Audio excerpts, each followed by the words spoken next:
ಮನೇಲೇನೋ ಅಥವಾ ನಮ್ಮ ಆರೋಗ್ಯದಲ್ಲಿ ಸಮಸ್ಯೆ ಬರುತ್ತೆ. ಈ ರೀತಿ ಆದಾಗ ನಮ್ಮದು ಇಂಟ್ರೆಸ್ಟ್ ವೇರಿಯೇಷನ್ ಆಗ್ತಾ ಇರುತ್ತೆ. ಇಂಟ್ರೆಸ್ಟ್ ಅನ್ನೋದು ಹೆಂಗೆ ಅಂತ ಹೇಳಿದ್ರೆ ಇಟ್ ಈಸ್ ಎ ವೇವ್ಸ್ ಇದ್ದಂಗೆ, ಅಪ್ಪು ಡೌನು ಆಗ್ತಾ ಇರುತ್ತೆ. ನಿಮ್ಮ ಪ್ರಯತ್ನ ಹೆಂಗಿರಬೇಕು ಅಂತಂದರೆ ಅದನ್ನು ತಂದು ಮತ್ತೆ ಅಲ್ಲಿಗೆ ಜೋಡಿಸ್ಕೋಬೇಕು.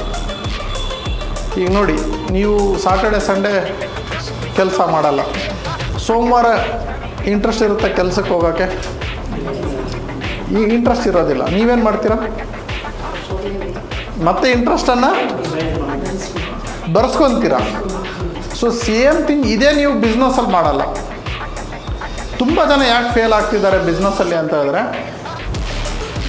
ಬಿಸ್ನೆಸ್ ಮಾಡಬೇಕಾದ್ರೆ ಒಂದನೇದು, ಅದು ಎಸ್ಪೆಷಲಿ ನೆಟ್ವರ್ಕ್ ಮಾರ್ಕೆಟಿಂಗ್ ಬಿಸ್ನೆಸ್ ಮಾಡಬೇಕಾದ್ರೆ ಸ್ಟಾರ್ಟಿಂಗಲ್ಲಿ ನೋಡಿದ್ರಲ್ಲ ಎಲ್ಲರೂ ನಾನು ಕರೋಡ್ಪತಿ ಆಗ್ತೀನಿ, ನಾನು ಈ ಬಿಸ್ನೆಸ್ ಮಸ್ತ್ ಮಾಡ್ತೀನಿ, ಈ ಬಿಸ್ನೆಸ್ ಸೂಪರಾಗಿದೆ ಅಂತ ಬರ್ತಾರೆ.